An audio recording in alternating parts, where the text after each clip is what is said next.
Welcome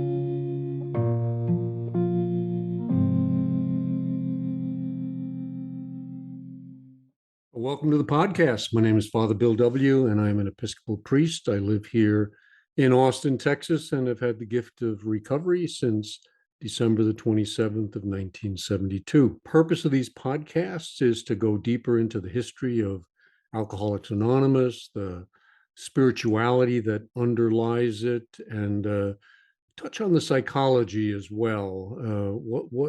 What is really meant by spiritual experience, transformation, psychic change? That's the thing that has always fascinated me and drawn me into the program. We are doing a series right now. We're finishing it up. This is the last episode. It is on a book by the title of Spiritual Evolution, a Scientific Defense of Faith, by George Vaillant. And Vaillant was a research psychiatrist at Harvard University for many, many years, tracing how people changed over the course of their lifetimes. Also led an alcoholism treatment program up there in Massachusetts, and was on the board of trustees for Alcoholics Anonymous. So he's really well versed in this subject and able to look at spirituality from a scientific point of view, and that's what I like about his book.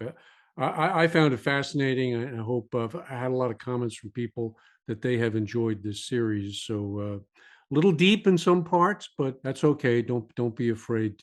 We're talking about spiritual evolution, and that's the focus of his book. And by that, he means an evolution going on towards positive emotions, a greater experience of love, hope, faith, joy, forgiveness, compassion, along with awe and mystical illumination. We've done an episode on each one of those topics to go a little deeper into understanding them. And so these are the positive emotions that he explores. And now he comes to the final chapter in his book. And here he draws, I think, heavily on his experience of studying the AA program.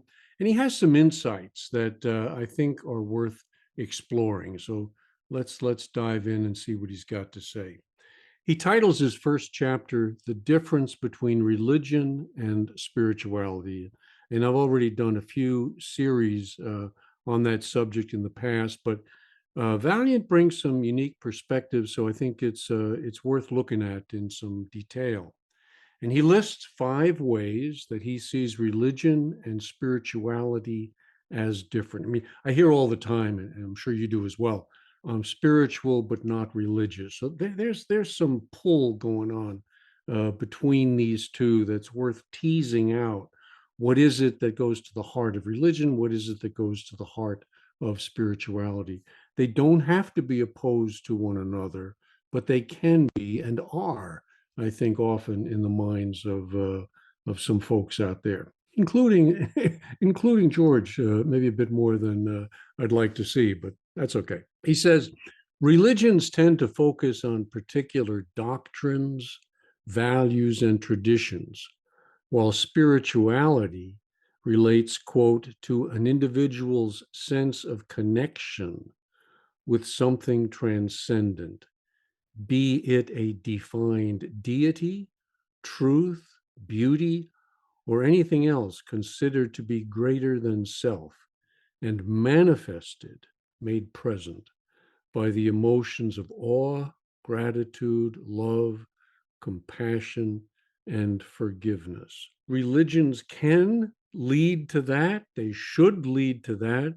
But if you get bogged down in the first part, the doctrines, the values, and the traditions too heavily, you're going to miss the spirituality that is the ultimate goal of it. I understand that. I mean, I had my own problems with religion. That getting into the history was helpful for me in overcoming that. But I had a friend in the program who was raised in an orphanage. All sorts of crap happened to this poor man.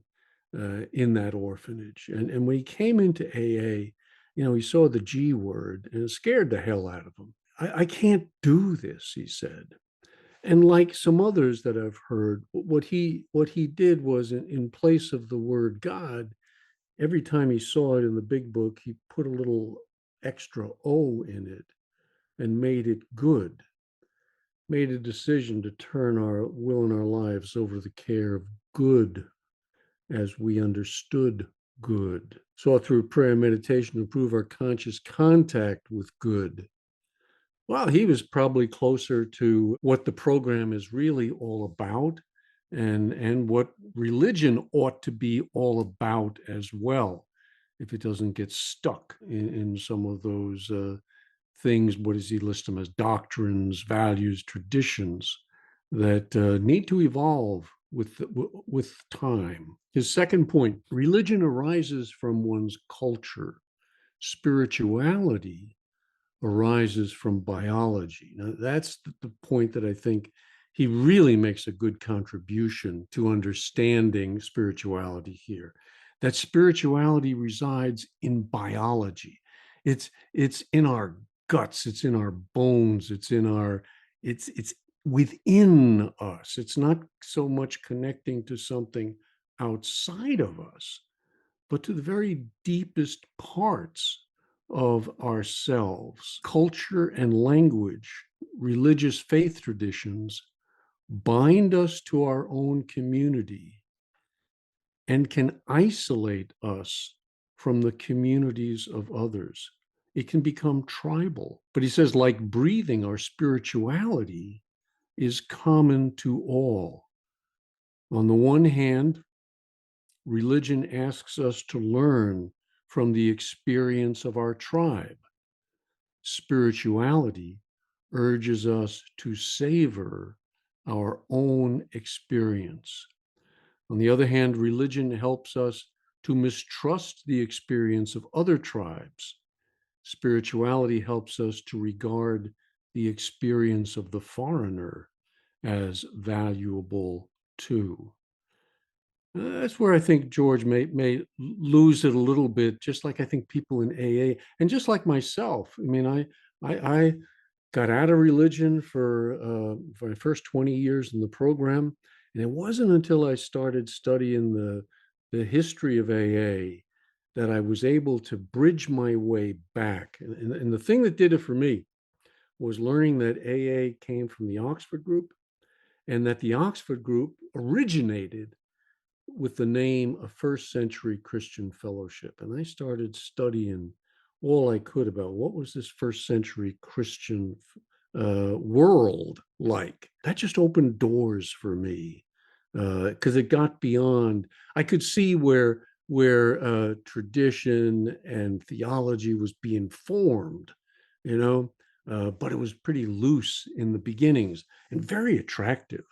So I got to kind of read stuff that was as it originated. And when you go back to the origins of it, for me anyway, I got a whole different taste of what that was about. Deeply, deeply spiritual. The mystics open the door to that. They are the ones who kind of live on the edge. They're experiential in their approach to it. And tradition and things like that have a real value in helping kind of guide us. I mean, we have had several thousand years of people struggling and writing on this stuff, and some of them actually were pretty helpful. Okay, the third point, the third difference between religion and spirituality, he says, is that religion is more cognitive and spirituality is more emotional. That's an important point. That the left brain tries to understand God. Good luck is my comment on that. The right brain opens me up to an experience of God, and it's emotional. It's my whole self having an encounter with that, whereas the other is just thinking about it.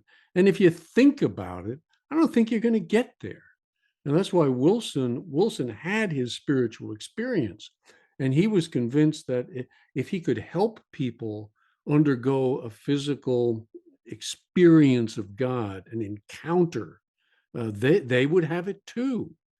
And that was the point of the steps. That was his point of later on experimenting with LSD. Is there some bodily connection that people can have?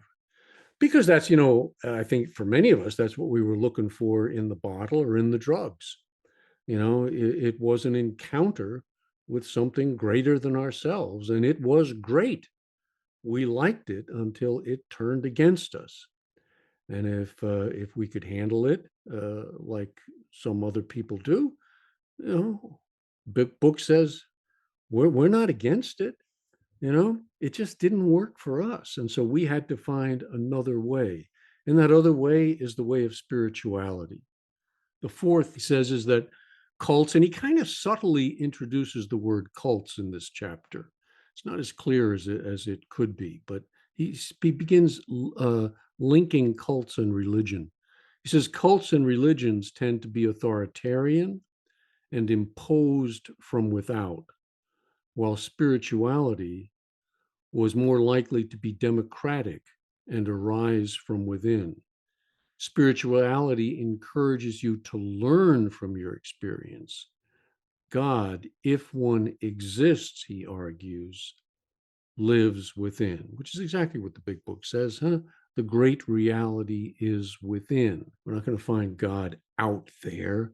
We're going to find him within ourselves and within our relationships with other people. Am I becoming more loving, more honest, more compassionate?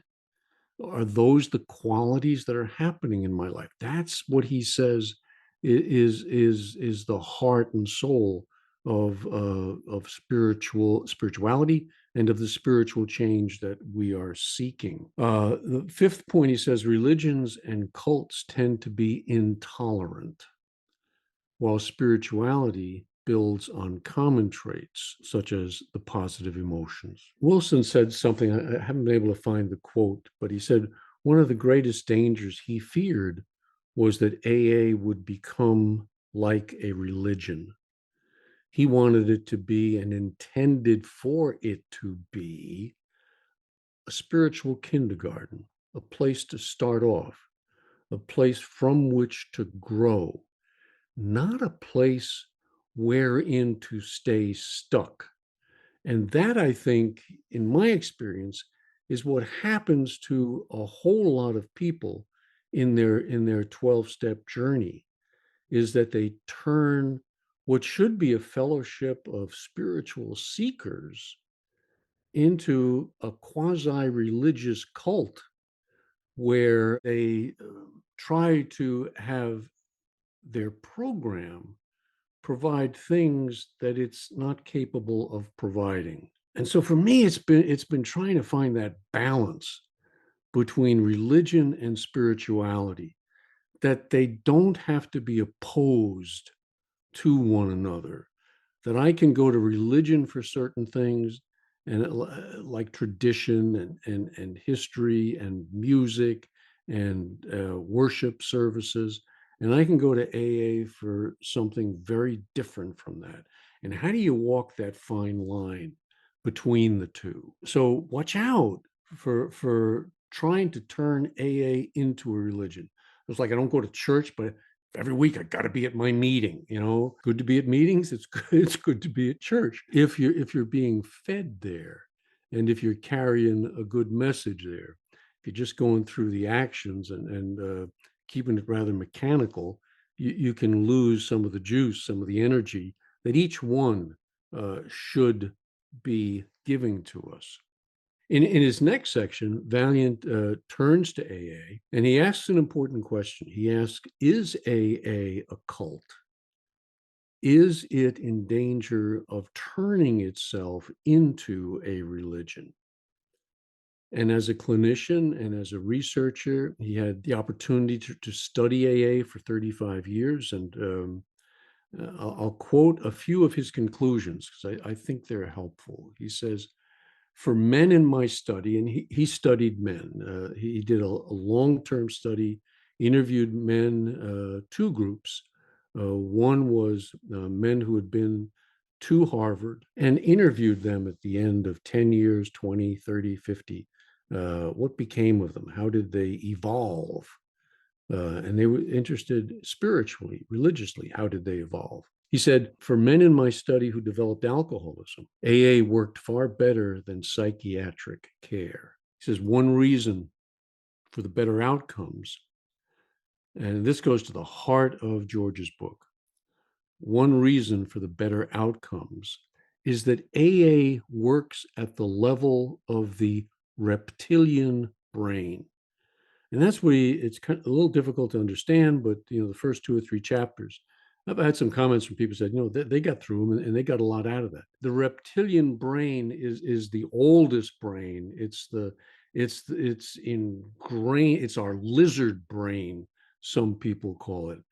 And what he's saying is recovery works at that level, not at the cognitive, rational brain part, which was later developed. That alcoholism, the disease, the illness, is a distortion that happens at the level of the lizard brain. I feel like I'm going to die if I don't get another drink.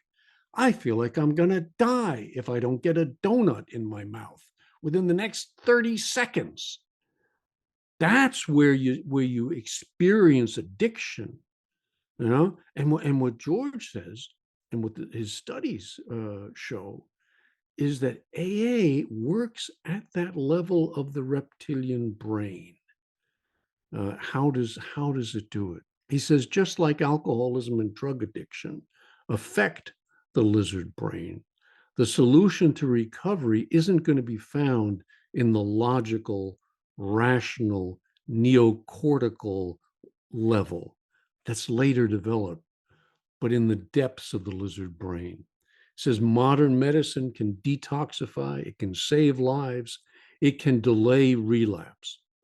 But all too often, alcoholics treated by modern medical science eventually do relapse. In contrast, he writes, Alcoholics Anonymous heals. Indeed, he says about 40% of all the stably abstinent alcoholics I've known in my personal, in my clinical, and in my research life have achieved their stable 10 years or more of abstinence in AA. And how does it achieve that? He says it does it through relapse prevention. So what he's convinced of is that AA, NACA, all of the 12-step programs have hit upon a relapse prevention program that if we participate in them, and I would argue participate in them in a healthy manner, okay, not becoming overly dependent on them, but freeing ourselves as we go, which I think was the intention of them from the start, that they not turn themselves into a religion, that they not turn themselves into a cult, that they turn themselves into a launching pad to prevent relapse. So how does it do that? He lists 4 points. I think they're important to really understand these. He says, number 1, AA achieves relapse prevention by providing a loving community. We join a fellowship of other sufferers who have recovered. I was told when I came into 12-step, the most important word in the 12 steps is the first word, we. And you come in isolated, alone, disconnected. It's you and your bottle. It's you and your drug. It's you and your donut, or you and your sex. And you've been reliant on that, and it ain't working anymore. And now you come into a fellowship, a loving community. And loving is important, and community is important. You're not going to a classroom.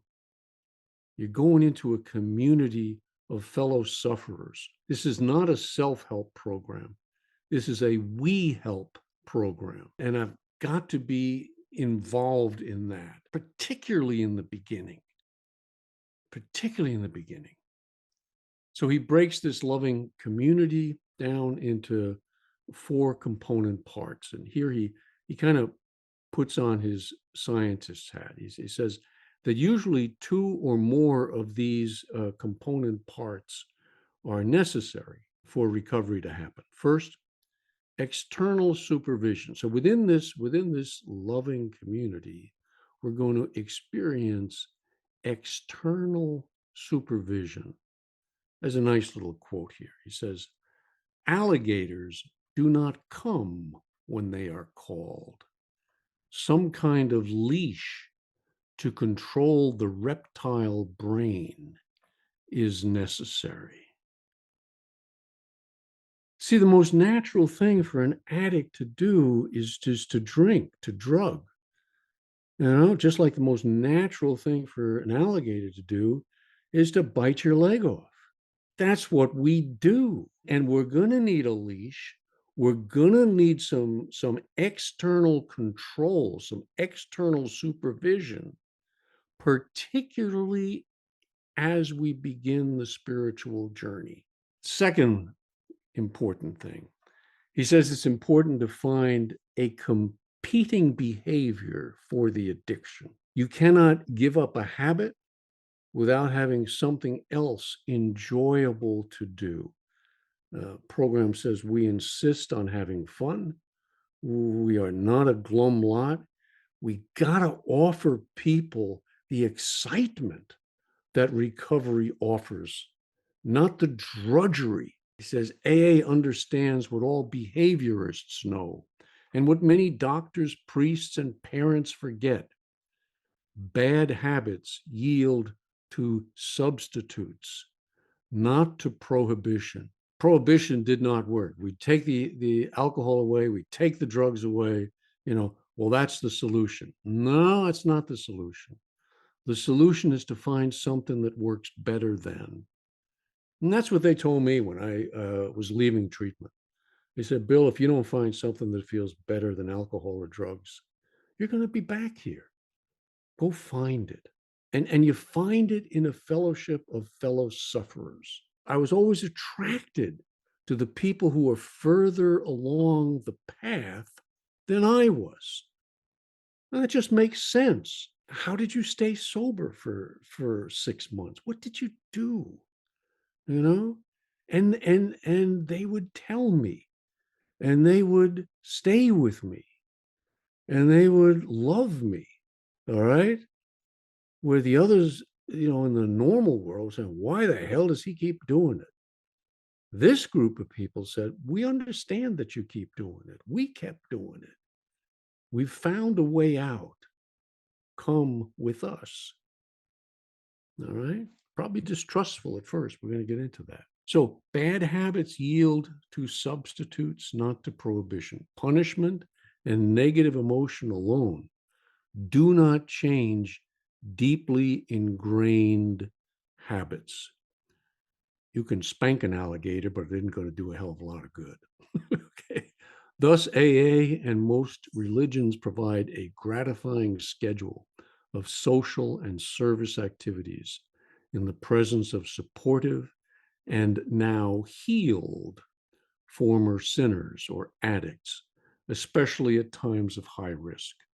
Criticism is replaced by loving suggestions and unconditional positive regard.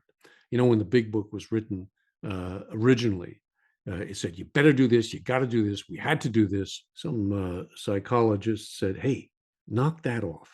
That ain't going to be appealing. We suggest, we found it helpful. So they went back and they rewrote it. Now, in their minds, they said, well, you better do this stuff, But they also knew that if you try to cram it down somebody's throat, it's not going to work. It has to be a program of attraction. It has to be something that they want. And what Vaillant is saying, it has to be better than what they had. Now, that may take some time to get there, But if it's not moving in that direction, sometimes slowly, sometimes quickly, but moving in that direction, it's not going to sustain. You got to find a better way of life. And AA offers that to you as a spiritual kindergarten and encourages you to go beyond it, not to stay, I don't say, well, stuck in it, limited by it. I had a sponsor who used to say, Bill, most of the people you're going to meet in 12-step recovery have undergone a limited conversion. I didn't know what the hell he meant at the time, but I've kind of figured it out after a while.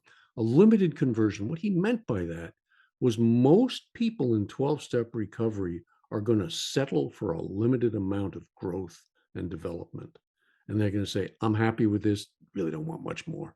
And the truth is, you're going to find the same thing in the church. They're going through the outer semblance of being a Christian or a Jew or a Muslim, but they haven't changed at depths.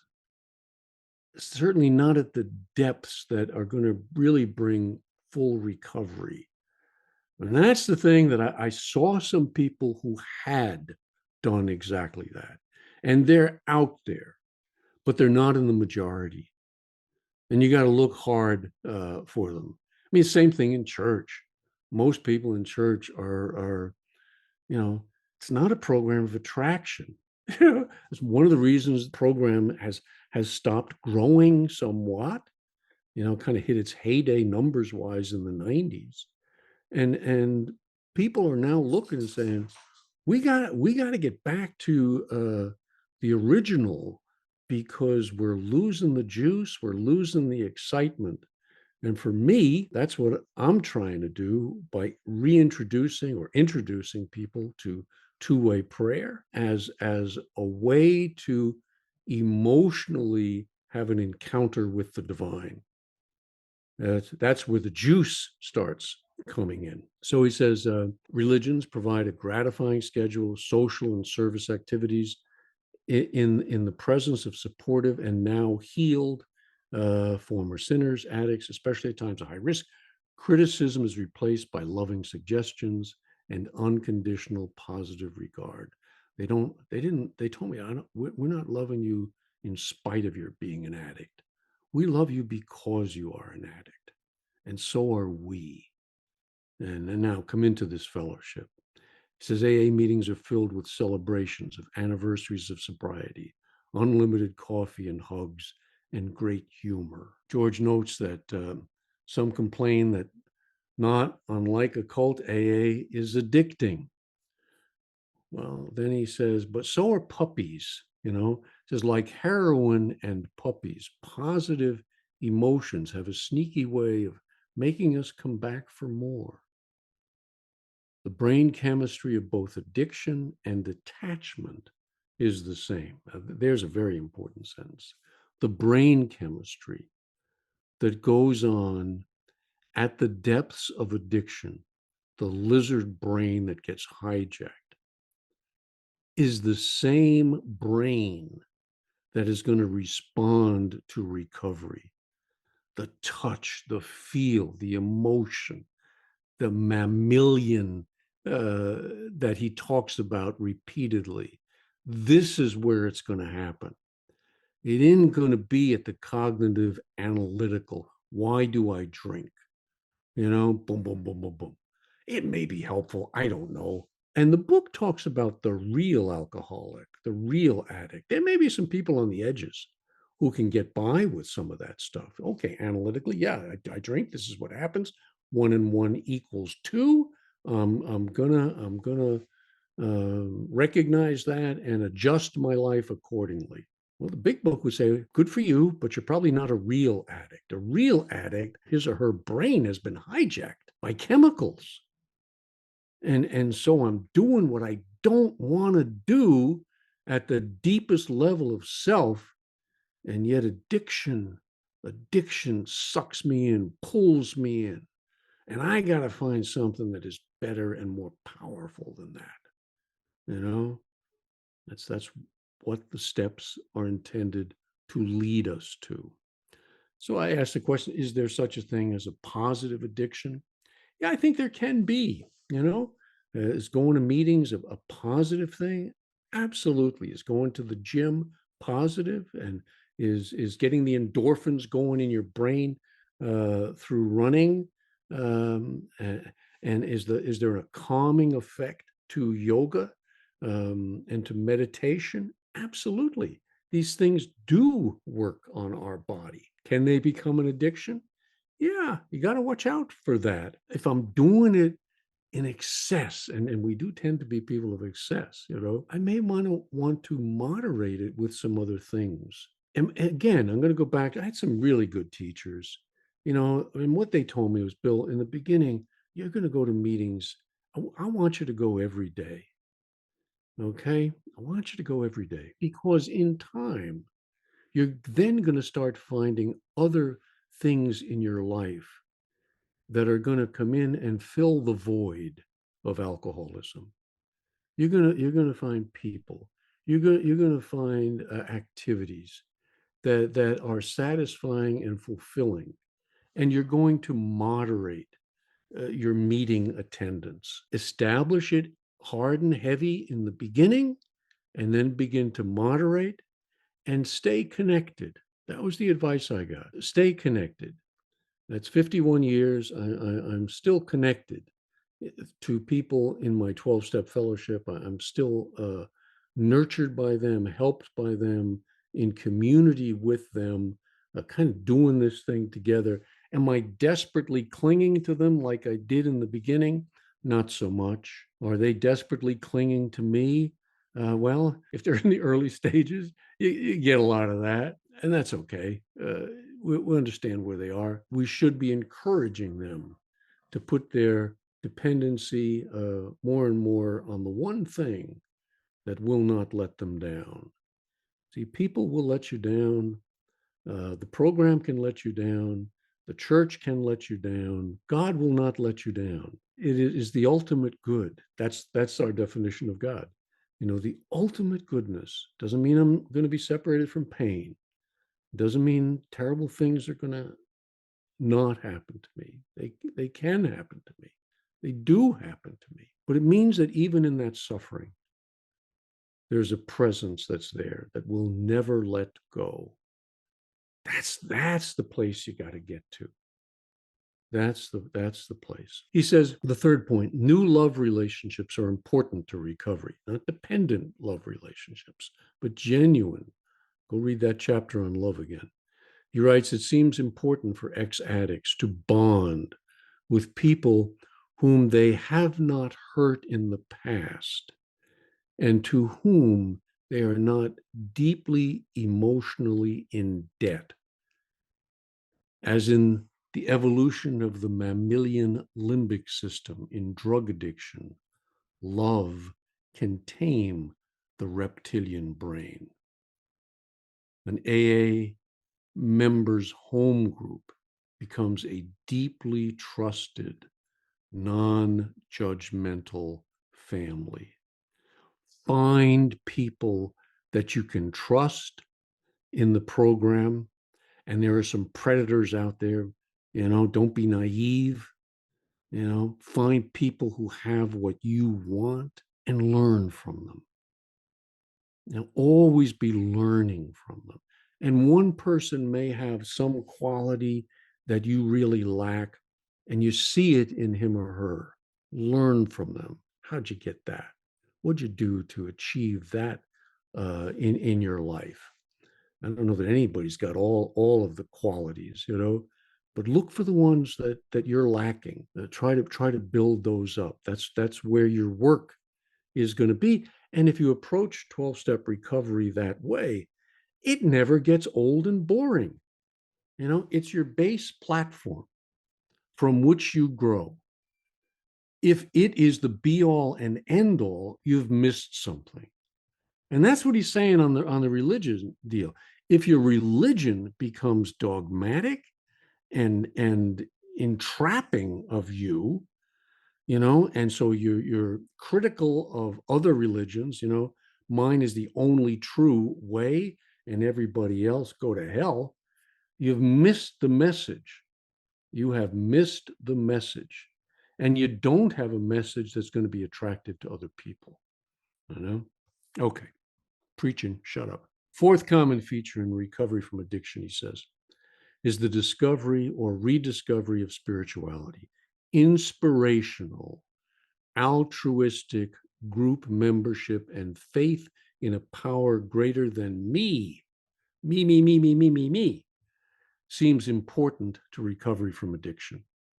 He goes on, in varieties of religious experience, the book that is mentioned in the big book, got a whole series on that, that William James wrote. He says it first articulated the close relationship between religious conversion and recovery from intractable alcoholism. There is a link. The psychic change, the conversion experience goes to the heart of what we're looking for. That is step 12.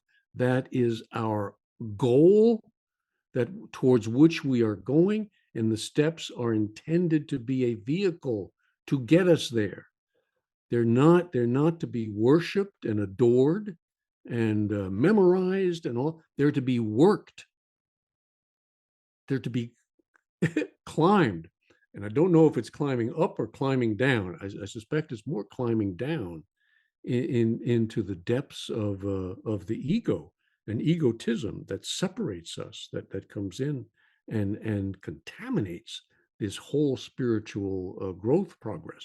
He says, he goes on, 3 decades later, Carl Jung gave to the founder of AA, Bill Wilson, the mantra, spiritus contra spiritum, meaning use spirituality, spirits against spirit. Use spirituality as an antidote for addiction to alcoholic spirits. Let spirituality become the pathway to recovery. Vaillant adds multiple studies that in combination involve thousands of individuals suggest that good clinical outcomes are significantly correlated with frequency of AA attendance, with having a sponsor, with leading meetings, and with engaging in altruistic 12-step work, defined as reaching out to still suffering alcoholics. I had an early experience of this lesson when I went to an AA meeting. I think I was a year sober or something like that. And I came back to my sponsor. He said, "How was that meeting?" I said, "It was a lousy meeting. I didn't get anything out of it." And he immediately said, "Oh, yeah? Well, what did you bring to it?" And a little light went on, very low wattage, but it did go on. that I'm not there to suck from. I do that. It's my nature.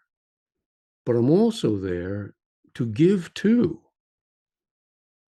So I have to stop judging and start bringing. So this altruistic 12-step work, if you want to grow in your spirituality, and this is true in the church, it's true in every religious tradition, you must give it away. It's not to sit on the mountaintop and experience nirvana. It is to take that little bit of nirvana that you experienced and bring it down to the poor suffering bastards in the valley who are dying for it, and bring it to them and have compassion on them and bring some love to them. Otherwise, you're just keeping them stuck in their addiction. He quotes a study from Stanford University that, quote, alcoholics who received professional treatment and attended AA had almost twice the rate of abstinence of those who received professional treatment alone. Professional treatment is good. It's helpful. It can be insightful. I mean, I had a pretty fair amount of it over the years, and I've benefited from it. Okay? It's helpful. But it's most helpful if it's done in conjunction with a spiritual fellowship, a laboratory, if you will, to work what you're learning there and help bring that to other people. It's like the hero's journey and becoming an elder in the program. An elder is there for the sake of others, and that's a good place to come to, not just to be an old timer. We got a lot of old timers who are very crusty and pretty miserable people, you know. But the elders, they have some wisdom, and that's what the program needs. That's what the church needs too. It doesn't have many, You got to look hard and long to find some people, but they are there. They are there, and that's one of the beauties of the internet and YouTube. You can find people who've got it, and they feed you. They feed your soul with the information, and maybe more so the connection that we're longing for. Comment we're talking about is a cult. Is it more like a religion? He has I don't think enough, but he has a paragraph or two saying that AA has really gone the extra mile in trying to see that it doesn't become that. And I think he's absolutely right, but our leaders, don't get into the guru trap. Our leaders are but trusted servants. They do not govern. Our groups are self-governing. Our program is one of attraction, not promotion. People are limited in how much they can even donate to the 12-step fellowship of their choice. It's natural for this contamination to happen in spiritual organizations. I don't know any group that has done more to protect itself from it than AA. Wilson is credited, with the 12 steps, but he said he got 2 through 11 straight out of the Oxford group. He tweaked the words a little bit, but the 12 traditions, those are his, and those are really his greater gift. How to protect the organization from its own destruction, So study those traditions. They're important, and watch out for segments of the program where gurus have popped up and cult-like activities are going on, where you don't have the program if you didn't study under my sponsor, and he was sponsored by so and so, and he was sponsored by so and so, and they trace their genealogy back to Jesus. It's repeating the pattern, and I see people getting locked into regimented cult-like recovery. Might be helpful in the beginning, but sooner or later, you need to break free from that. I had some of that in my early days. I needed to break free from it. It was good and helpful and powerful and strong in the beginning, but not after a while. Richard Rohr says something really nice. He says that kind of thing is a great way to start. It's a terrible way to end. I don't think I could say it any better than that. It can be a good way to start. Rigid, demanding, by the book, terrible way to end. And I don't think it's the way that the original program meant for us to end. But I used to wonder, was I getting myself into a cult 51 years ago when I came in? He said, read our books, come to our meetings, get rid of those old friends, don't think, stay with this group. I was worried about that. And one day I mustered up the courage to go to my sponsor, and I said, "You people, I'm really scared. I think you're trying to brainwash me." He thought about that for a second. He said, "Well, Bill, I think you're right. We are trying to brainwash you because you have a very dirty brain. And so you bring it to us. And each week we scrub a little of alcoholism and addiction out of it. We're washing your brain." I don't think George would say we've got a dirty brain. I think I know he says, we have a lizard brain. And what AA is maybe uniquely designed to do is to prevent relapse long enough for our brains to evolve further, to grow along spiritual lines. Okay. And that's where that limited conversion comes in. People who just stop their growth and stagnate. And God, I used to work with young people coming into the program, and these would be young guys in their maybe 20s, early 30s, and it's the AA stuff. And they said, Jesus, I've had this since I was 15. Am I going to get this again? Is that what you're giving me again? Is it rote? Is it mechanical? And I always thought my job is to give them something different, something that feeds them. When they drank and drugged, they were looking for something. All right, they're looking in the wrong direction, but they're still looking for something. Can we give them that something? And that's the stuff that Vaillant, I think, is getting at in his book. Limited conversion bad, full conversion good. And that's what I'm still moving towards after 51 years. And I think because the program was presented to me in that way, it gave me a reason to stick around, because it's never ending. The potential for growth is never ending. That's the pathway you need to find, and I think the steps, I haven't found a better way to lead one through that lizard brain to get to the other side. He closes his chapter, and I'll close this series with a nice quote from a religious historian, Karen Armstrong. She used to be a nun and has written some really good books. She's on YouTube. You can find her, Karen Armstrong. Some good discussions on really what is religion and spirituality all about. She says, the one and only test of a valid religious idea, doctrinal statement, spiritual experience, or devotional practice is that it must lead directly to practical compassion.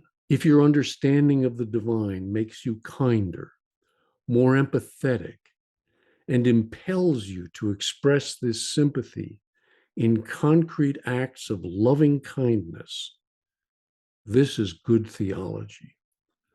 But if your notion of God or your spiritual practice makes you unkind, belligerent, cruel, or self-righteous, or if it leads you to kill in God's name, it's bad theology. Compassion was the litmus test for the prophets of Israel, for the rabbis of the Talmud, for Jesus, for Paul, and for Muhammad, not to mention Confucius, Lao Tzu, and the Buddha. And it's the goal of the 12-step journey. Compassion towards others, and I would add compassion towards ourselves. That's a really good test for us as well. Let me close this series with an important line, summed it up from the big book. It says, we are not cured of alcoholism. What we really have is a daily reprieve contingent on the maintenance of our spiritual condition. And that's what Vaillant has illuminated, I think, in his book. What is the spiritual condition? And he would say it's one that has evolved, and it has evolved and can be seen if there is the presence of positive spiritual emotions. What? Love, hope, faith, joy, forgiveness, compassion, awe, and mystical illumination. You want to know your spiritual condition? See where you are with those emotions in your life. Take your inventory. Do it daily. All right. And then pray for greater love, greater joy, greater forgiveness, greater compassion, and use two-way prayer very specifically to ask the inner voice, the inner guide, to show you, to direct you towards those things. Two-way prayer brought my program to life. It was getting crusty and rusty. I was 20 years sober and getting dry as a bone. I wasn't leaving the program, but I wasn't being fed by it the way I needed to be. Opened that door and hasn't stopped giving for 31 years. I hope this series has been helpful. I hope you're using two-way prayer to bring you closer to a genuine realization of these emotions in your life. And if this series was helpful, do whatever you're supposed to do on these modern gizmos. Hit the like button, subscribe. I hope to get this out to as many people in 12-step recovery who might benefit from it. So if you're benefiting, try to pass it on to others. And I thank you for listening. God bless, and keep coming back.